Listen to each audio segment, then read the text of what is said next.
Well, hello there, and welcome to the Monday edition of A Daily Walk. It is May the 5th. Can you believe it? Cinco de Mayo. Any plans for the day? I hope you're having a blessed day. Good morning, getting started. Today, we're picking up in 1 Corinthians chapter 4. We're just continuing just to go through this letter from Paul to a church that, well, they really needed this letter.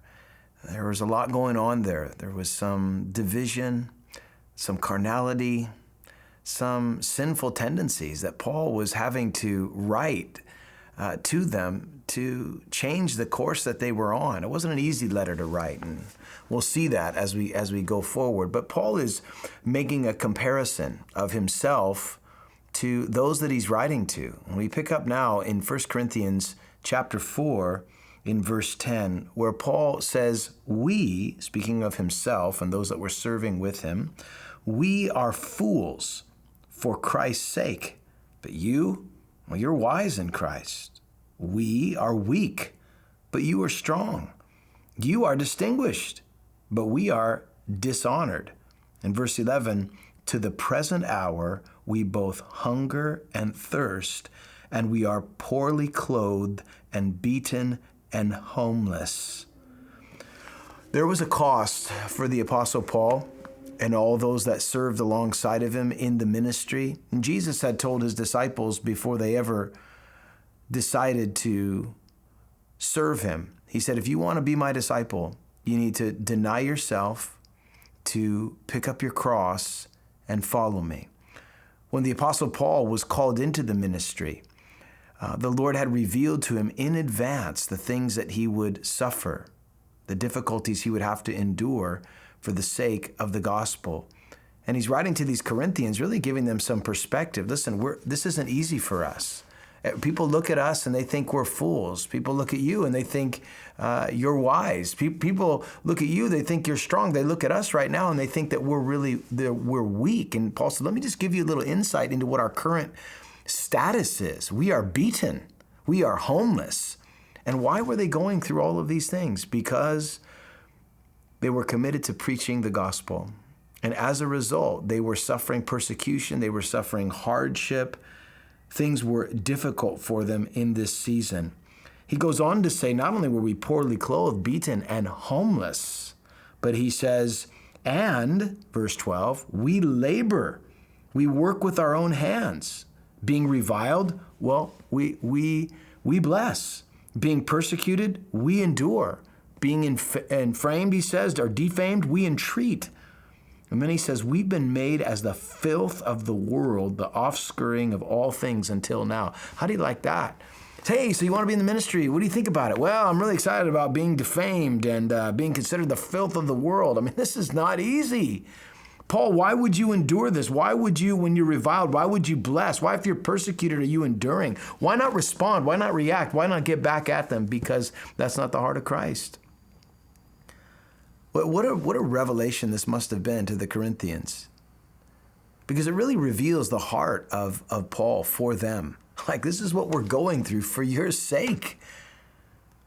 This is what we're enduring. You know, sometimes people have this, I would say, misunderstanding or fascination with what they assume ministry to be, what they think that it is versus what it really is. And I've come across people in my life who don't really understand what it is to serve the Lord in ministry, what it is to endure some of the things that come with the territory, but it's just part of it. And I would say, as I look over the scope of my own life, it doesn't compare to some. I mean, I've been around some people in third world countries, and what they do and what they go through and where they minister, I can't even grasp the context of it, other than I've seen it, but I don't know how they endure it.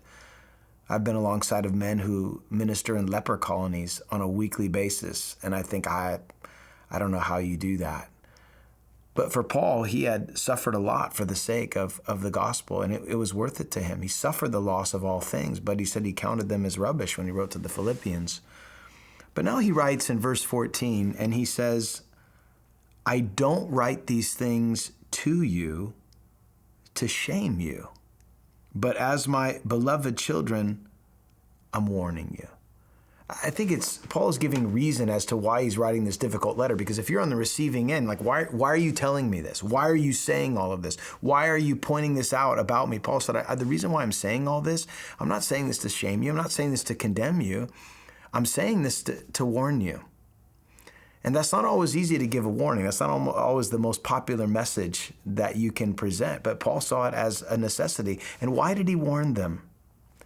He warned them because he loved them. That was the motivation. Paul wasn't getting anything out of writing this difficult letter.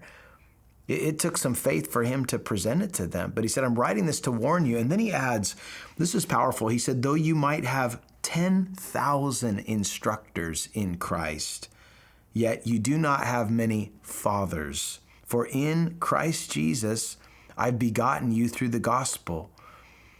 Paul's saying, you can have a lot of people come through the congregation of Corinth, and you can have a lot of people teach you a lot of things. But Paul saw his relationship to the church in Corinth like a father with children. And the reason is because Paul was the one that led them to Christ.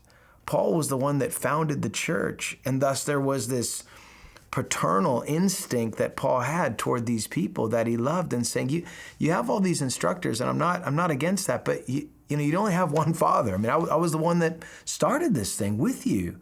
And he's saying, I have begotten you through the gospel. I led you to Christ. I watched you be born again, come to faith in Christ. And Paul had this father's heart for these people. And so because of that, because of all that he endured, because of what he was willing to go through, because of his love for the people, he says in verse 16, therefore, I urge you, imitate me. Follow my example. I've gone through all of this. I've endured hardship.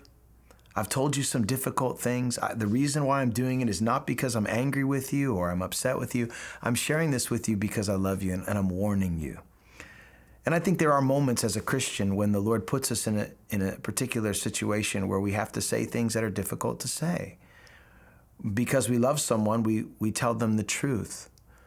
And sometimes the truth stings. Sometimes it hurts. But the same truth that can hurt also heals if we respond to it. And so Paul very lovingly now is saying to this church some difficult things that they ought to receive. Friends, I want to encourage you, if you've ever been put in a place where you have to say something difficult, make sure that you always preface it with something kind. Always make sure that there's grace and truth. Not just truth, but grace and truth. That's the way that Jesus ministered. That's what Paul was seeking to do here with the Corinthians. We'll see you tomorrow as we continue our study together. God bless you.